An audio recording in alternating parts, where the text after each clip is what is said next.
Y pasamos a estudiar la última característica. Sería un poder que durase tiempo, tiempos y medio tiempo. La palabra para tiempo es diferente a la ya estudiada. Aquí es la palabra idam y se traduce por tiempo, momento o año. Cuando se trata del lenguaje profético, la Biblia puede mencionar un mismo periodo de tiempo expresado de diversas formas.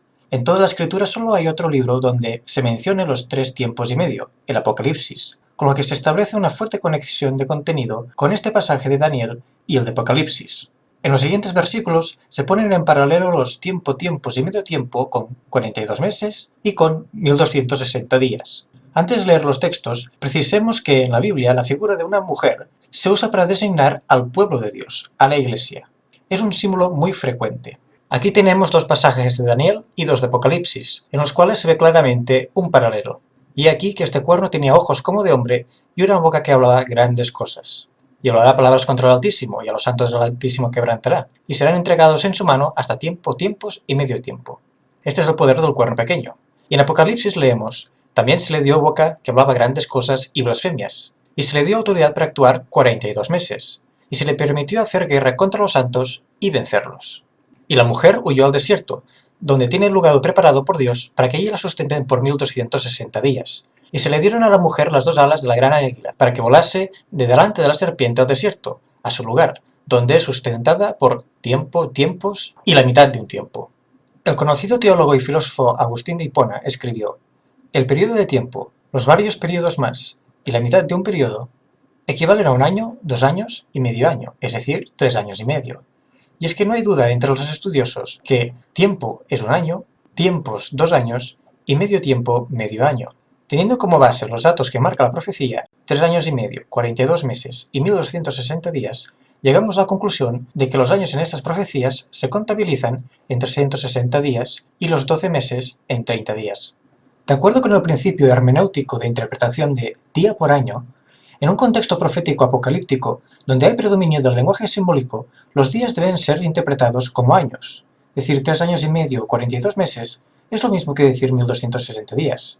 Además, en las otras profecías de tiempo que aparecen en los capítulos 8 y 9 de Daniel, si se calculan como días literales, los acontecimientos descritos por la profecía no llegan a cumplirse por falta de tiempo. Así pues, el mismo desarrollo de los sucesos dados por la profecía exige que los días se cuenten como años. La profecía bíblica no va a desacreditarse a sí misma al anunciar unos sucesos que requieren de un tiempo muy prolongado, dando al mismo tiempo un periodo de tiempo muy reducido. Se concluye fácilmente que los 1260 días deben ser interpretados como 1260 años. Mas ahora, falta saber desde qué fecha se tiene que empezar a contar. Primeramente, consideremos que la fecha de inicio ha de ser posterior al 476 después de Cristo, porque en esa fecha termina el Imperio Romano, la cuarta bestia, y el cuerno pequeño emerge entre los 10 cuernos que se forman tras la fragmentación del imperio. A partir del 476, la profecía ya no se centra en la cuarta bestia, sino en sus cuernos, y en especial en el cuerno pequeño. Si hacemos un recorrido a través de la vida histórica de la institución del papado, observaremos un tiempo que marcó un antes y un después, el de la Revolución Francesa. Cierto es que los pontífices no siempre gozaron de cordiales y pacíficas relaciones entre los reyes europeos, pero ningún evento puede superar al acontecido en 1798.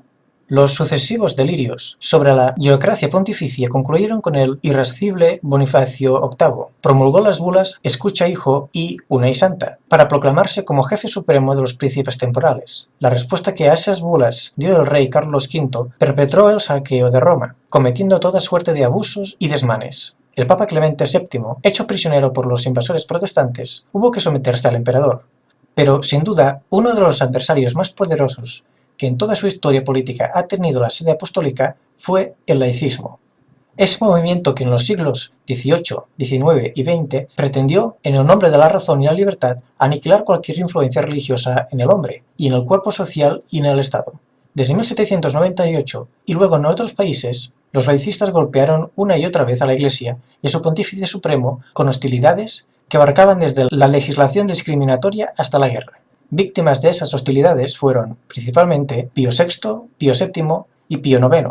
Los 2 primeros llegaron a verse cautivos y relegados por las autoridades de Francia. El último tuvo que escapar de Roma a Gaeta para sustraerse de la violencia de los revolucionarios anticlericales. En esa época, el régimen político monárquico era muy abusivo y opresivo. La sociedad estaba dividida en 3 estamentos: clero, aristocracia y pueblo. Por encima de todos el rey. El alto clero y la aristocracia eran ociosos, estaban exentos de cargas fiscales y gozaban de privilegios mientras que el campesino vivía en miseria. La Ilustración pretendió ser una ruptura con todo lo anterior, de las tinieblas a la luz. Quiso sustituir el orden cristiano por el orden secular. El carácter antirreligioso de aquella revolución está fuera de toda duda. Fue el primer intento serio de destruir la Europa cristiana y sustituirla con la Europa secular. Preparó el terreno para el indiferentismo religioso. La libertad se consiguió con la secularización y con el triunfo del individualismo, porque el hombre, sometido hasta entonces al derecho divino, reivindicó su propia libertad rechazando cualquier autoridad que no estuviera fundada en su libre decisión. La violencia y rechazo que Francia manifestó contra la Biblia y todo lo cristiano lo podemos leer en las siguientes citas. La Asamblea, que había proclamado la libertad y la igualdad como los principios fundamentales de su nuevo orden político, actuó con la Iglesia como si ésta no tuviera ningún derecho ni sus miembros fuesen ciudadanos iguales a los demás. En un paso más radical, los revolucionarios pretendieron atacar la misma idea religiosa. Para ello cerraron todas las iglesias, transformándolas, a menudo, en templos dedicados a la razón. Destruyeron edificios, imágenes e instrumentos religiosos, fundieron las campanas, propagaron el ateísmo, elaboraron una especie de culto dedicado a la República con procesiones cívicas y oraciones a la naturaleza, modificaron el calendario suprimiendo los domingos y prohibiendo los nombres de los santos tanto en los pueblos como en las personas. Se trató de un proceso de descristianización organizado desde el poder. Era inevitable que en el seno de una revolución desmadrada surgiera un afán de erradicar de la sociedad civil toda huella religiosa. Justamente, al decretar la abolición de todo culto, fuera católico, constitucional, protestante o judío, y ordenando la destrucción de todas las enseñanzas religiosas que se hallan en las carreteras, plazas y lugares públicos. Los nombres de ciertos pueblos y ciudades, de connotación religiosa o real, los cambiaron por topónimos exentos de semejantes taras. Entierros, bodas y hasta bautizos divinieron laicos y, sin excepción, oficiados por alcaldes y concejales. Con escándalo nunca visto ni oído, hemos visto que la Francia católica repentinamente ha renunciado no solo al catolicismo, sino también al cristianismo. En mayo de 1796, Napoleón Bonaparte avanzó sobre Lombardía para luchar contra los austríacos, a quienes derrotó, y el 15 de ese mismo mes entró en Milán, anunciando sus intenciones de entrar en Roma. Anexionó Ferrara, Bolonia y Rávena, que eran las partes más próximas de los estados pontificios, unos territorios en la península itálica bajo la autoridad temporal del Papa desde el año 751.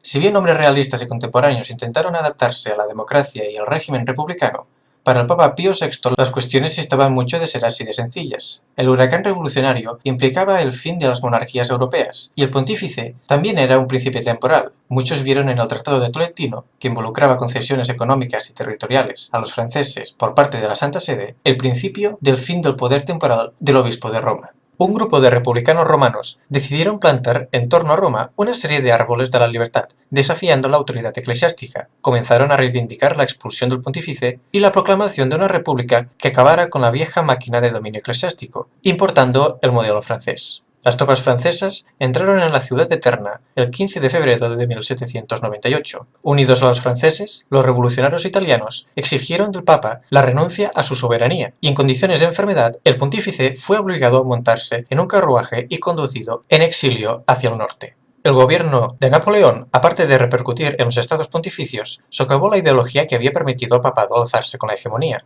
Se romperá con la unión de Iglesia y Estado y las formas de gobierno absolutistas del antiguo régimen, basadas en el derecho divino de los reyes. De esta manera, el papado experimentaba su cautiverio, mientras se iba imponiendo la libertad de conciencia, los derechos humanos y la democracia en los países. A partir de estos sucesos, prevaleció una concepción más equilibrada de lo que distingue a la Iglesia y al Estado, dos instituciones que no se pueden colocar en un mismo plano. Los cristianos aprendieron a no usar los medios seculares para afirmación de la Iglesia. La eliminación de las torturas y de la Inquisición vino como consecuencia del Iluminismo. Así pues, la Revolución Francesa es el acontecimiento europeo más importante del siglo XIX. Supuso un proceso de transformación de los estados absolutos en sistemas parlamentarios y de las sociedades de órdenes en sociedades de individuos. Bajo el lema de libertad, fraternidad e igualdad, la Revolución terminó cambiando radicalmente el curso de la historia.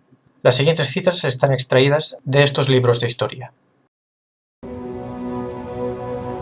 La revolución entró en Roma y se halló en presencia de la teocracia. El pueblo proclama la República Romana y la abolición del gobierno sacerdotal.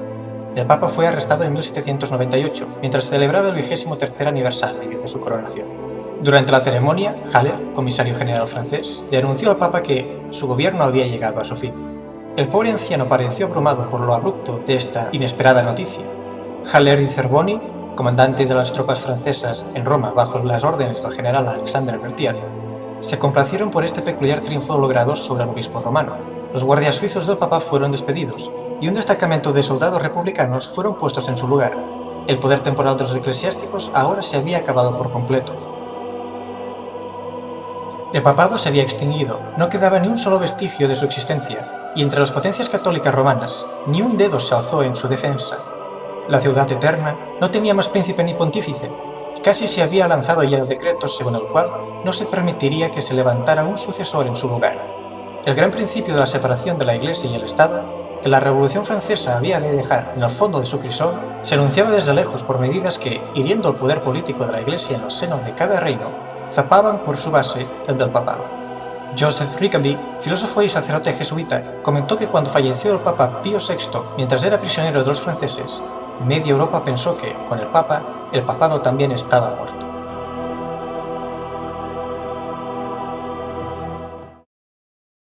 Es normal pensar que la profecía tomaría en cuenta una fecha histórica tan importante. Si restamos 1260 años a 1798, nos da el 538.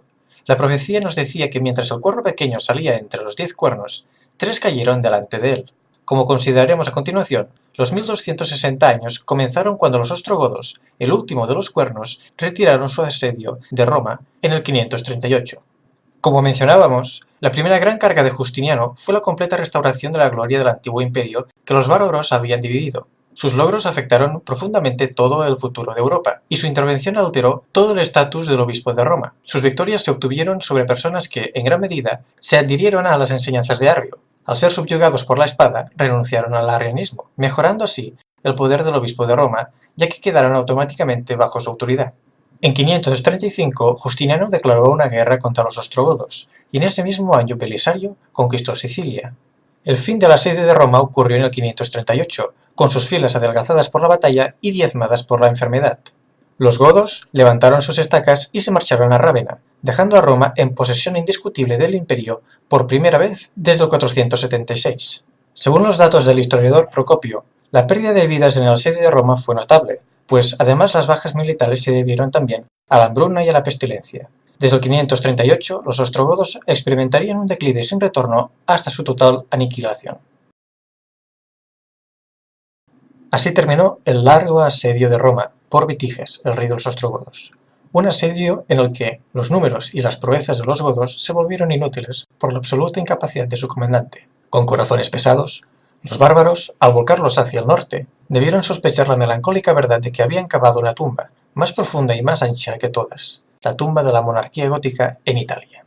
Un historiador escocés llegó a escribir: con la conquista de Roma por Belisario, la historia de la antigua ciudad podía considerarse como terminada, y su defensa contra Vitiges inicia la historia de la Edad Media. Cumpliendo con la profecía, el siglo VI marcaría los jóvenes inicios del surgimiento del cuerno pequeño, pasando por su época de apogeo en el siglo XIII hasta ir decayendo con la Reforma y la Ilustración moderna en los siglos que van del XVI al XIX. Hagamos un resumen de todo lo expuesto hasta ahora. Tenía que ser un poder que se levantase tras la división del Imperio Romano de Occidente, ante el cual cayeran 3 reinos, los vándalos, érulos y ostrogodos, que vinculara la religión y el Estado y hablase a blasfemias, que persiguiera a los santos del Altísimo, y que cambiara los tiempos de la ley, del sábado al domingo, y que al cabo de 1260 años perdiera su dominio. Solo hay un poder con todas estas características: el papado.